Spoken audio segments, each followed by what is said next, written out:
नमस्कार, मैं विश्वास राय स्वागत करता हूं आपका टारगेट विद विश्वास राय चैनल में। हम लोगों ने बहुत एक बेहतरीन सीरीज चालू की है जो कि करंट अफेयर से है और 1 जनवरी 2021 से लेके और जुलाई 2021 तक का हम लोगों ने ये प्रण लिया है कि जुलाई माह में हमें पूरा कंप्लीट कर देना है ताकि आगे आने वाले एग्जामिनेशनों के लिए हम पूरी तरह से प्रिपेयर हो सकें।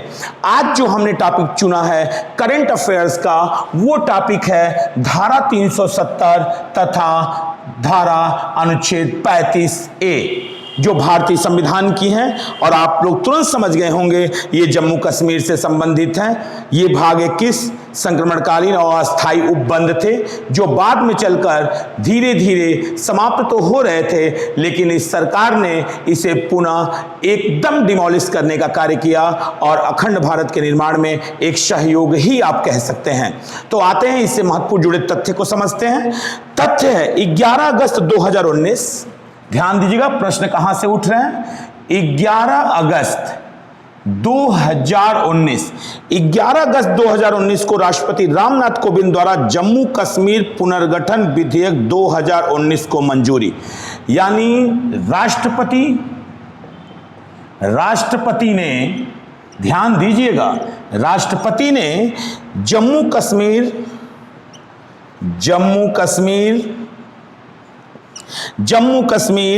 पुनर्गठन विधेयक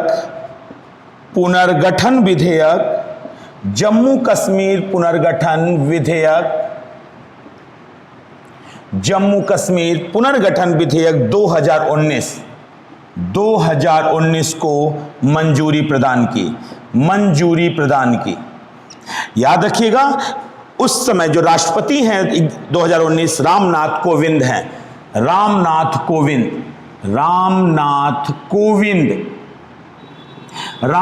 कोविंद। एक भी प्रश्न छूट के नहीं जाएगा, बहुत ही महत्वपूर्ण टॉपिक है। 11 अगस्त 2019 को राष्ट्रपति रामनाथ कोविंद ने जम्मू कश्मीर पुनर्गठन विधेयक 2019 को अपनी मंजूरी प्रदान कर दी और साथ ही धारा 370 और 35A को हटा दिया। इसी के तहत धारा 370 तथा 35A समाप्त।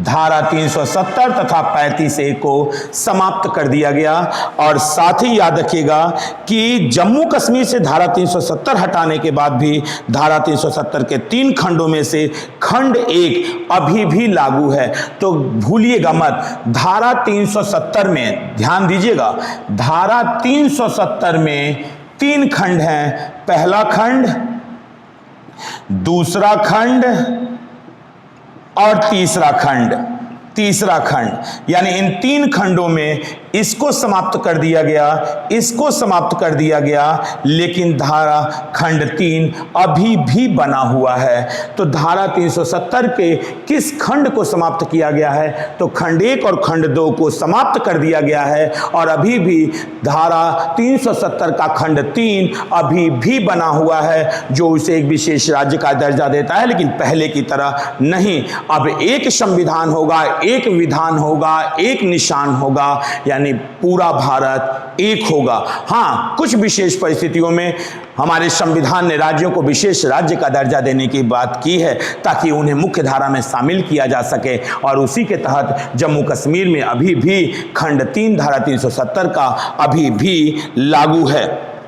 याद रखिएगा, अगर हम इस जम्मू कश्मीर पुनर्गठन विधेयक 2019 को देखें, बोर्ड पे रहिएगा, तो इससे क्वेश्चन कहां से बनते हैं। 5 अगस्त 2019 को राज्यसभा में पेश किया गया, राज्यसभा में 5 अगस्त 2019 को, और पेश किया आपके गृह मंत्री अमित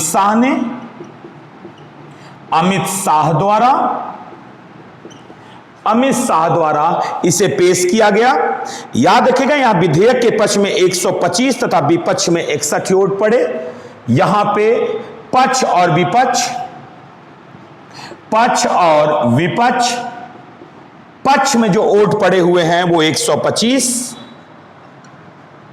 और 61 वोट इसके विपक्ष में पड़े हुए हैं। याद रखिएगा, राज्यसभा में 5 अगस्त 2019 को, लोकसभा में 6 अगस्त 2019 को,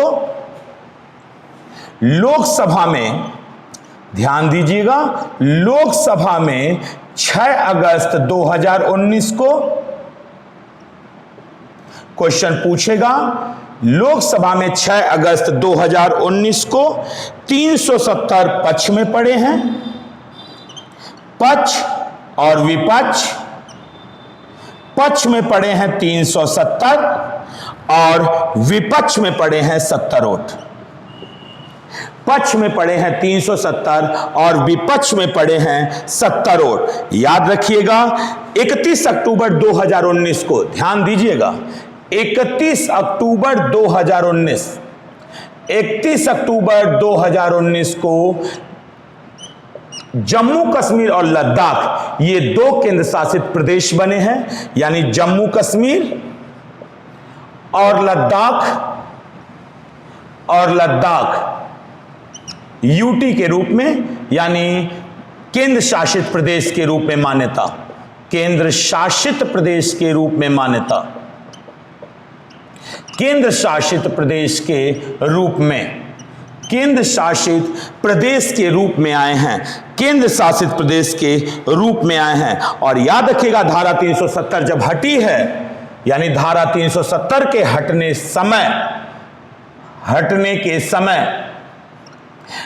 के समय जो जम्मू कश्मीर के राज्यपाल हैं वो सत्यपाल मलिक हैं।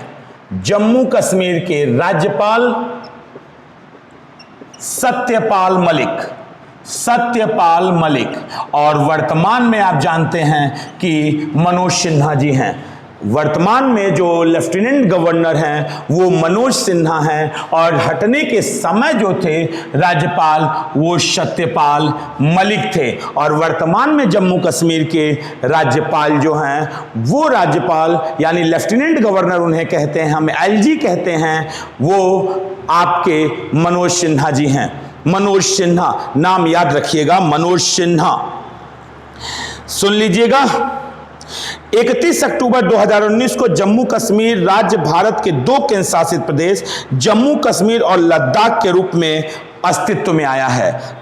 31 अक्टूबर 2019 को जम्मू कश्मीर जो है वह 2 राज्य संघराज्य क्षेत्रों में बंट गया, एक तो जम्मू कश्मीर और दूसरा था लद्दाख, और टाइम था 31 अक्टूबर 2019। और आप जानते हैं 31 अक्टूबर को हम राष्ट्रीय एकता दिवस मनाते हैं क्योंकि सरदार वल्लभ भाई पटेल का उस दिन जन्म दिवस है। यानी 31 अक्टूबर को ही हमने केंद्र शासित प्रदेश जम्मू कश्मीर और लद्दाख को मान्यता प्रदान कर दी, और जम्मू कश्मीर को अनुच्छेद 239 ए के तहत और लद्दाख को अनुच्छेद 239 के तहत।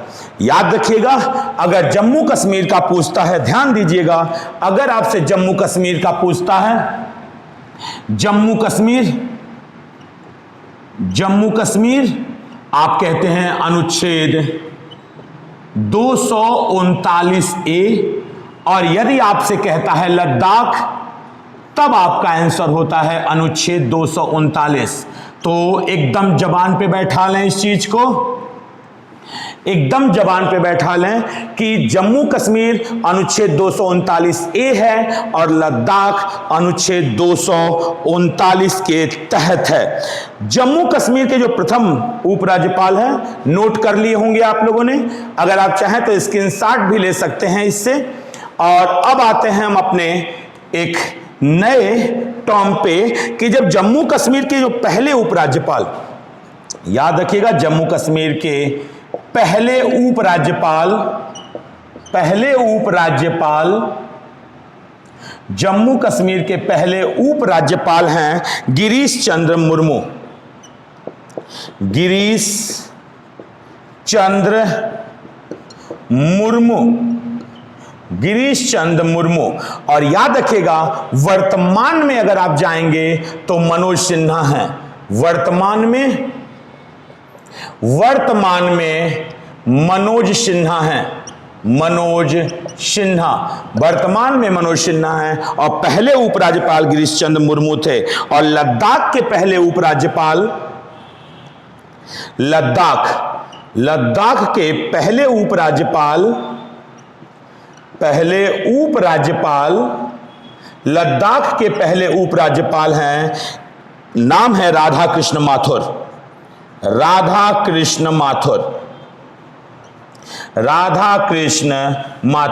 ये लद्दाख के पहले उपराज्यपाल हैं जिनका नाम है राधा कृष्ण माथुर, और जम्मू कश्मीर के पहले उपराज्यपाल गिरीश चंद्र मुर्मू हैं, और वर्तमान में जम्मू कश्मीर के उपराज्यपाल लेफ्टिनेंट गवर्नर मनोज सिन्हा जी हैं। आते हैं अगले हम इस पे, अगर हम जम्मू कश्मीर को देखें, याद रखिएगा केंद्र शासित प्रदेश जो लद्दाख है इसकी राजधानी बनाई गई है लेह को। राजधानी जो इसकी बनाई गई है वो लेह को बनाई गई है। और जम्मू कश्मीर की जहां तक राजधानी की बात है, याद रखिएगा जहां तक राजधानी की बात है उसके पास दो राजधानियां हैं, एक शीतकालीन और एक ग्रीष्मकालीन। एक शीत और एक ग्रीष्मकालीन। शीतकालीन जो है राजधानी वो जम्मू है और ग्रीष्मकालीन राजधानी श्रीनगर है। यानी राजधानी में अगर हम देखें तो जम्मू कश्मीर के पास दो राजधानियां ग्रीष्मकालीन और शीतकालीन। शीतकालीन राजधानी जम्मू है और जो ग्रीष्मकालीन राजधानी है वो श्रीनगर है। और जो आपका एक और संघ राज्य क्षेत्र लद्दाख है, वो लद्दाख में अगर हम देखें तो उस लद्दाख की जो राजधानी बनाई गई है वह लेह को बनाई गई है, यानी वो राजधानी लेह को बनाई गई है। मेरी बात ध्यान से सुनिएगा। केंद्र शासित प्रदेश जम्मू कश्मीर विधानसभा में कुल 114 सीटें होंगी। जो जम्मू कश्मीर है, ध्यान दीजिएगा हमारी तरफ, जो जम्मू कश्मीर है, जम्मू कश्मीर में सीटों की जो विधानसभा के सीटों की संख्या होगी वह 114 सीटें होंगी। 114 सीटें जम्मू कश्मीर विधानसभा के लिए होंगी, जिसमें से 24 सीटें पाक अधिकृत कश्मीर के लिए रिक्त रहेंगी। यानी जम्मू कश्मीर में ही 24 सीटें जो हैं वो पीओके के लिए रिक्त रहेंगी। और अगर इसमें से घटा दें हम तो हमें मिलता है 90 सीटें। यानी चुनाव जो होगा वह 90 सीट पर चुनाव होगा, 90 सीट पर चुनाव। तो याद रखिएगा कि जम्मू कश्मीर के लिए विधानसभा के सीटों की संख्या 114 सीटें तय की गई हैं, जिसमें 24 सीटें जो होंगी वह सीटें पीओके पाक ऑक्युपाइड कश्मीर यानी पाक अधिकृत कश्मीर के लिए बचा कर रखी जाएंगी और 90 सीटों पर इसके चुनाव होगा। जबकि याद रखिएगा कि जम्मू कश्मीर के लोकसभा की सीटों की संख्या 5 होगी और राज्यसभा की सीटों की संख्या 4 होगी। जम्मू कश्मीर में ध्यान दीजिएगा, जम्मू कश्मीर में ये विधानसभा की सीटें हैं, ये विधानसभा की सीटें हैं। और जहां तक बात रही जम्मू कश्मीर के लोकसभा सीट की, लोकसभा के सीटों की संख्या जो होगी वह 5 सीट होगी और राज्यसभा की जो सीट होगी वह 4 सीटें होंगी। तो याद रखिएगा जम्मू कश्मीर में विधानसभा के सीटों की कुल संख्या 114 सीटें होंगी, 24 पीओके के लिए होंगी और 90 सीट पर चुनाव होगा। और जम्मू कश्मीर में लोकसभा की सीटों की संख्या 5 होगी और राज्यसभा के सीटों की संख्या 4 होगी, जबकि लद्दाख में लोकसभा के लिए केवल 1, जबकि लद्दाख में लोकसभा के लिए सीटों की संख्या केवल 1 होगी। तो याद रखिएगा यदि जम्मू कश्मीर का पूछे तो विधानसभा में 114 सीटें, लोकसभा में 5, राज्यसभा में 4, जबकि लद्दाख का पूछे तो लद्दाख के पास लोकसभा में सीटों की संख्या 1 है। और जो केंद्र शासित प्रदेश आपने जम्मू कश्मीर बनाया है, केंद्र शासित प्रदेश, उसमें कुल 22 जिले हैं। याद रखिएगा बच्चों कि जम्मू कश्मीर जो है उसमें कुल 22 जिले हैं। जम्मू कश्मीर में कुल 22 जिले हैं। यानी अगर आपको जिला पूछता है तो जम्मू कश्मीर में कुल 22 जिलों का प्रावधान किया गया है। 22 जिलों का प्रावधान किया गया है। इस तरीके से आपने धारा 370 और 35A धारा 370 और 35A पे चर्चा अपनी पूरी कर ली और आशा करेंगे कि आप इन वीडियो को पूरे मनोभाव से देखा होगा। और यदि ये वीडियो पसंद आई हो तो लाइक, सब्सक्राइब और शेयर करना मत भूलिएगा। लाइक, सब्सक्राइब और शेयर करना ना भूलिएगा। और इस वीडियो को नोट जरूर बनाइएगा, एक भी प्रश्न बाहर नहीं जाएगा, ये हम आपको गारंटी देते हैं। बहुत बहुत धन्यवाद।